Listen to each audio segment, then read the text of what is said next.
Hi friends, this is Bhaskar. I hope you don't mind. I've developed this strange habit of telling a little story onto a video to share with you guys every time I park my car and I'm early for a meeting. So I want to share this beautiful story with you from the Sufi tradition. And the story goes like this.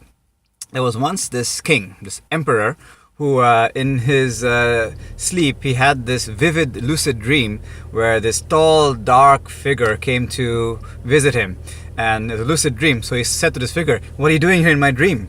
And the figure said, "Well, I'm death, and I've come to give you a courtesy call so that you know that I'll be coming for you tomorrow at sunset, and your story is over. You know, your story is done. So be sure to be at the right place at the right time so I can get you." And the king got so afraid that his fear woke him up. And he realized when he woke up that he did not know what the place was. He knew the time, sunset, he didn't know the place.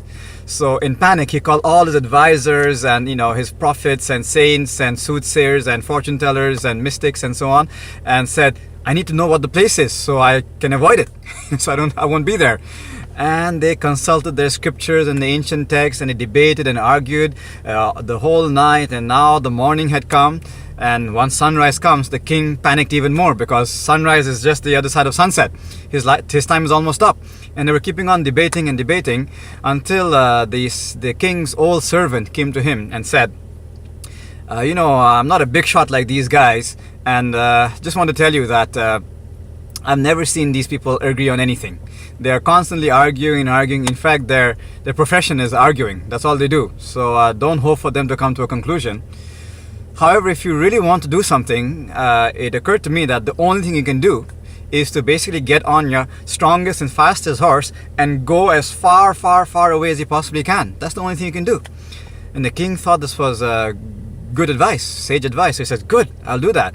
So he called upon his fastest horse, jumped right on, and just took off as far and fast as he possibly could. From morning all the way till evening, took off, galloping as fast as they could. And somehow, just before sunset, they crossed the border into another empire.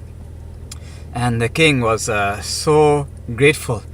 He started to sigh and pat his horse. And this horse, I know it's a strong and fast horse, but it was amazing how this horse managed to gallop so fast and so strong for so long without ever stopping for water or taking any break and rest. And he said to himself that when I return back to my kingdom tomorrow morning, I will give this horse the same honor as I've given myself, the same prestige. And just then he felt a tap on his shoulder.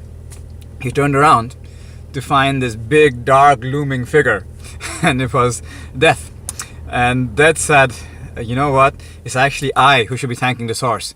I never thought the horse could carry you so fast so long. It's a miracle that the horse made it, because this is the place we're supposed to meet. This is the place where your story ends." And that's where the story ends as well. So to me, what the story points to is that no matter how much you run and how much you try to avoid it, you're always at the right place at the right time. And this actually gives me a lot of comfort.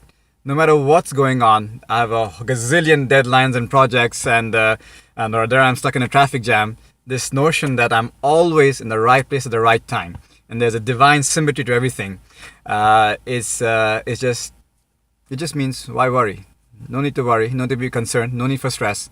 I'm always in the right place at the right time, and so I can relax. So I wish you guys to relax. Much love.